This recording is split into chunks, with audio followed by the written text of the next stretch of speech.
दमन में आज नेशनल लोक अदालत रखी गई थी, जहां पर हमारी टीम पहुंची है आज दमन कोर्ट में। और वहां पर देखा गया कि कई लोग यहाँ पर आए हुए हैं, हर तरीके के लोग जो परेशान हैं, कई सालों से, कई महीनों से कोर्ट के कहीं ना कहीं चक्कर लगा रहे हैं। तो लोगों को आशा एक रहती है कि लोक अदालत जो लगाया जाता है उसमें यह रहता है कि ऑन द स्पॉट दोनों पार्टियों को बिठाकर जो भी समाधान होता है वो तुरंत के तुरंत निकाला जाता है।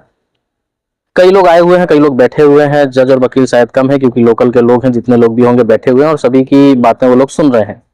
लेकिन हमारे चैनल के माध्यम से आप लोग लगातार एक जो मैटर देख रहे होंगे, जो डॉक्टर अशोक धनवानी, स्वर्गीय डॉक्टर अशोक धनवानी का जो जमीन का मामला कहीं ना कहीं चल रहा है, वो लगातार तूल पकड़ते जा रहा है। लेकिन इसमें मिले हुए चाहे वो जज भी क्यों ना हो, यानी कि मैं बात कर रहा हूँ न्यायाधीश, ये मैं आरोप नहीं लगा रहा हूँ, लेकिन कहीं ना कहीं जिस तरीके से मामला हुआ, केस को खारिज कर दिया गया, पुलिस स्टेशन तक गए, फिर उसके बाद मामलादार हो, फिर बिजली विभाग हो या महानगर पालिका हो, सभी के सभी इसमें पूरी तरीके से संलिप्त लगातार दिखाई दे रहे हैं। नमस्कार दोस्तों, आप देख रहे हैं सालासन न्यूज और मैं हूं विनय प्रजापति। इस वक्त मैं मौजूद हूं दमन के कोर्ट के प्रांडल में, यानी कि नीचे। और हमारे साथ में फिर से एक बार जुड़ चुके हैं कुंदन भाई पर। वो यहाँ पर आए थे क्योंकि उनके केस को बिना किसी ठोस रीजन के खारिज कर दिया गया था। तो आज लोक अदालत में आए, तो सबसे पहले तो उनसे जानेंगे लोक अदालत में आखिरकार क्या हुआ, और उसके बाद थोड़ा सा विस्तार से उस मामले के बारे में जानेंगे जिस मामले को बंद कर दिया गया था। जी, आज लोक अदालत में जब आप आए हैं तो क्या हुआ यहाँ पर? लोक अदालत में क्या है, मैंने देखा है कि मेरे ध्यान में था कि लोक अदालत में बाहर के वकील आए होंगे, लेकिन वकील और जज आए होंगे, लेकिन यहाँ पे देखा तो इधर का ही ग्रुप है। इधर के जिस जज जो क्या कोर्ट में केस चल रहा था वही जज लोग हैं, और उन्हीं की वजह से केस लंबा हो रहा है। और दूसरी बात है कि मैंने पूरा सब बता दिया। तो एक फ्रॉड के खिलाफ मैंने केस किया, तो मेरा जो सीनियर डिवीजन के जज है प्रणीता वाघ, उन्होंने ये पॉइंट से केस को डिसमिस किया कि आपने प्रॉपर्टी के हिसाब से फीस जमा नहीं की है, कोर्ट फीस जमा नहीं की है। जबकि मैंने तो प्रॉपर्टी के खिलाफ दावा नहीं किया, मैं तो फ्रॉड के खिलाफ दावा किया हूँ। और दूसरा कि वो ये जो डिसीजन लिया उन्होंने कब लिया, 2 साल बाद, और वो भी सामने वाले जो प्रतिवादी है डिफेंस ने उनकी एप्लीकेशन के आधार पर, नहीं कि जज ने इंक्वायरी किया है। तो कहने का मतलब कि मैंने कोई हक या हिस्सा मांगा नहीं, फिर भी केस डिसमिस कर दिया। तो ऑर्डर पहले पास किया था फीस जमा करने का, तो मैंने उसका जवाब दिया था, और उसके जवाब के अंदर मैं लोक अदालत में मेरा केस भेज दीजिए, अगर मुझे गुमराह मत करो, और मेरा केस जो लोक अदालत में भेज दीजिए। लेकिन उन्होंने आज से 6 महीने पहले मैंने भेजा था, 5 महीने पहले भेजा था, एप्लीकेशन दिया था, लेकिन वो एप्लीकेशन भी उन्होंने नजरअंदाज कर दिया और फिर केस मेरा डिसमिस कर दिया था। तो मैंने फिर लीगल एड में जाके बात की, तो उन्होंने बताया था कि केस डिसमिस हो जाएगा, उसके बाद लोक अदालत में लिया नहीं जाता। तो मैंने बोला ऐसे क्यों, मुझे लिख के दो। तो फिर उन्होंने लिख के नहीं, फिर मैंने ये जो मेरे पास जो एप्लीकेशन है और प्रिंसिपल डिस्ट्रिक्ट जज को मैंने एप्लीकेशन कर दिया, उसमें मैंने लिखा था मुझे सर्टिफिकेट कॉपी नहीं दे रहे जजमेंट की, और मैं लोक अदालत में मेरा केस मैं भेजना चाहता हूँ। तो उन्होंने फिर भी कम, फिर आज मैंने पूछा उनको, तो बोला कि जो केस डिसमिस हो गया था ये स्पेशल केस है, तो प्रिंसिपल डिस्ट्रिक्ट जज से हम आपका बात कराते हैं, और मेरी बात हुई। तो उन्होंने मुझे भरोसा दिलाया कि आपका केस प्री लिटिगेशन केस में आपका केस फिर से रजिस्टर होगा। तो मुझे इस बात की खुशी है कि सभी मतलब भाई अभी भी आशा है, अभी भी न्याय मिलने की आशा है। और मुझे लग रहा है कि सभी मिले हुए नहीं है, और न्याय जो मतलब न्याय प्रणाली को मान रखेंगे, और मुझे इंसाफ मिलेगा करके। जैसा आपने बताया कि आपके केस को पहले तो खारिज कर दिया गया है, खारिज क्यों किया गया, क्या कारण था? और जब लोक अदालत में आ पाए, तो जैसे मैंने भी यहाँ पर आके बात की, तो लोक अदालत के अंदर आपका कहीं पर नाम नहीं था। पहले तो शायद आपको बोला गया कि आपका केस तो खारिज हो चुका है, नहीं लिया जाएगा। उसके बाद जब वहाँ पे हम लोगों ने बात की तो बताया गया कि जब सारे केस सुन लिए जाएंगे तब आपका सुना जाएगा। फिर आपको अंदर से कोई साहब बुलाते हैं, उसके बाद आप अंदर जाते हैं, और फिर आप बोला जाता है कि आपका केस चालू किया जाएगा। तो पहले तो 2 चीजें बताइए, केस खारिज किस आधार पर हुआ था और वापस केस को शुरू किस आधार पर किया जाएगा? खारिज इस आधार पे किया गया था कि जो प्रतिवादी दीपेश उन्होंने एप्लीकेशन दिया था कि मैं प्रॉपर्टी 67 लाख की प्रॉपर्टी है, और इन्होंने 300 रुपए की फीस जमा करके दावा किया है। तो मैंने तो उसका जवाब दिया था कि मैडम मैंने प्रॉपर्टी के खिलाफ दावा नहीं किया है, मैंने फ्रॉड के खिलाफ दावा किया है, और मैंने कोई हिस्सा या हक मांगा नहीं है, तो मैं प्रॉपर्टी के हिसाब से फीस क्यों जमा करूं। तो उन्होंने मेरा केस फिर मुझे बोला कि अगर आप वो ऑर्डर को फॉलो नहीं करते तो केस डिसमिस है। तो मैंने खुद बात किया, ठीक है केस डिसमिस कर दीजिए, मैं आपके ऊपर केस रजिस्टर कर दूंगा बोला था। तो बाद में फिर केस डिसमिस कर दिया उन्होंने। तो अभी ये हाल है कि मैं जब प्रिंसिपल डिस्ट्रिक्ट जज को एप्लीकेशन किया तो उन्होंने मुझे आज बुलाया और फिर कहा कि आपका केस प्री केस में दर्ज हो जाएगा और उनके जो लीगल एड के जो भावेश बारोट है उनको डायरेक्शन दिया कि आप इनको जो भी हो सके मैं मदद करो करके। अभी 2 महीने पहले आपने यहाँ पर जो एसपी साहब हैं काफी उनकी सराहना भी की थी, काफी लोगों ने उनकी तारीफ भी की, जैसे कि 9 पुलिस वालों के ऊपर उन्होंने खुद कार्रवाई कराई, जबकि के अपने विभाग के लोगों के ऊपर जल्दी कार्रवाई लोग करते नहीं है या फिर गलत पाए जाने के बावजूद भी नहीं करते। उनके द्वारा आपको क्या आश्वासन मिला, किस तरीके की जानकारी मिली, क्या सहयोग मिला? उनके द्वारा तो अभी वो पता नहीं क्या प्रेशर में है। उनके द्वारा तो आश्वासन सुनने के बराबर है, क्योंकि 2 महीने बाद उन्होंने, मैं खुद इंक्वायरी करते रहा तब उन्होंने फिर ऐसा जवाब दिया कि हमने पूरी इंक्वायरी की, रजिस्टर डिपार्टमेंट से भी मैं भी इंक्वायरी की और बिल भी सच्चा है और सैलरी भी सच्ची है और हमको कोई इसमें गलत लगता नहीं करे, ऐसा उन्होंने जवाब दिया है। अभी एक एसपी रैंक का व्यक्ति, यानी कि आप समझ सकते हैं कि एसपी रैंक का व्यक्ति इस तरीके से जवाब दे रहा है कि उन्होंने जांच पड़ताल की है, और जबकि सभी को शायद अभी तक साफ हो गया होगा कि वो जो जगह है, वो जो घर है, वो पहले से वहां पर लाइट बिल वगैरह आते थे, नगर पालिका का जो भी पैसा भरा जाता है स्वच्छ को लेकर या घर वगैरह, वो सारी चीजें भरी जाती थी, तो घर नंबर उस टाइम पे अलग था। लेकिन जैसे ही देवेश टंडन या उनके जिसके भी नाम पे उसको किया गया हो, तो वो नंबर ही चेंज हो गया।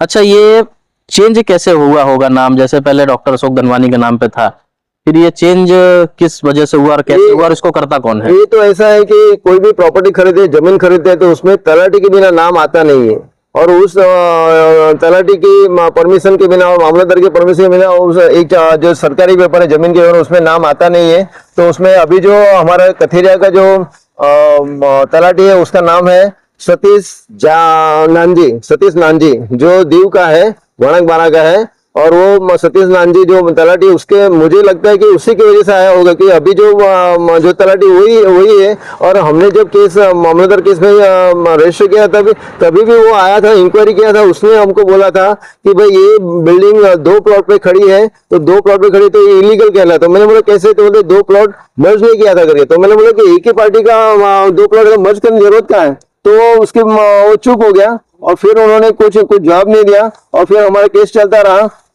तो इसमें ये मामलेदार के यहाँ से भी कुछ नहीं, और हमने जब कलेक्टर के पास अर्जी की थी, कलेक्टर बात की थी, तो कलेक्टर ने बोला था कि फर्जी बिल के आधार पे हुआ था करके।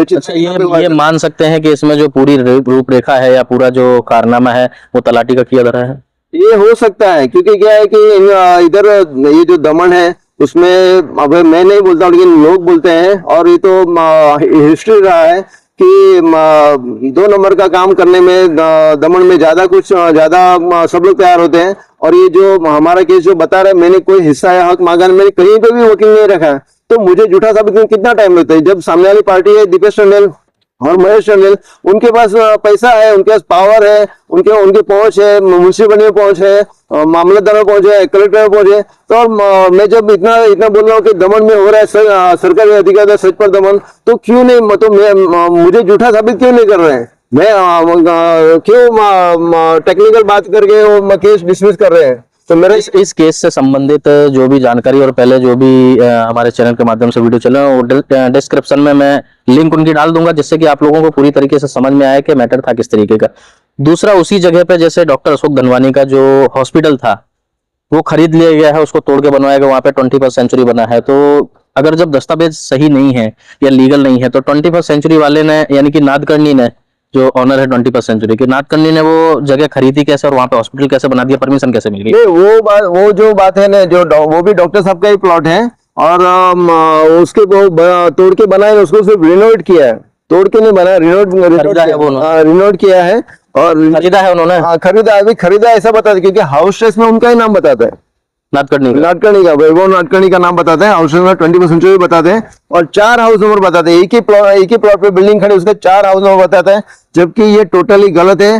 डीएमसी का सीईओ हमको बताता है कि इस बिल्डिंग का, हम जो बोल रहे हैं कि 47 जो हमारी बिल्डिंग का नंबर है वो तुम्हारी बिल्डिंग का नहीं है, और तुम्हारी बिल्डिंग का नंबर है 48, जैसे कि वो दीपेश शर्मा महेश क्लेम कर रहे हैं। पहले कुछ और नंबर था, अभी पूरी नंबर को चेंज कर दिया गया।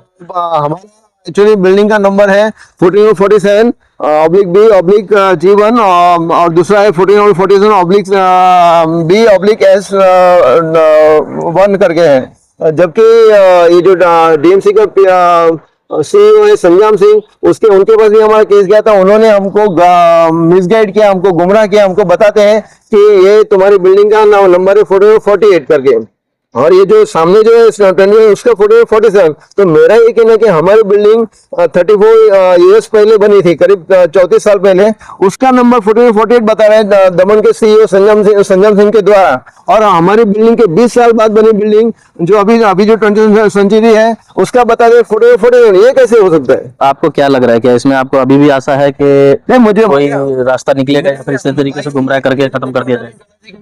हमारे पास जब दमन का जो हाउसेस से जो नोटिस बाहर सब जगह भेजा था, मतलब पूरे दमन को भेजा था, उसमें हमारे पास 4 नोटिस आए थे, अलग अलग 4 नोटिस।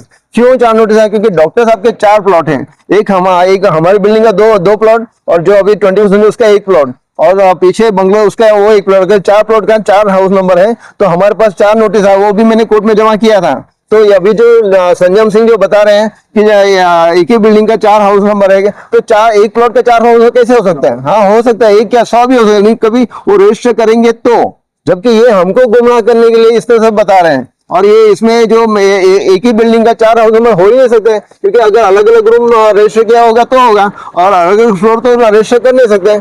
तो हमारा ये एक्चुअली पूरा गुमराह बहुत बड़ा फ्रॉड है, दमन का बहुत बड़ा फ्रॉड है। उसमें अगर सरकारी अधिकारी अगर संलिप्त है तो ये बहुत बड़ा फ्रॉड माना जाता है।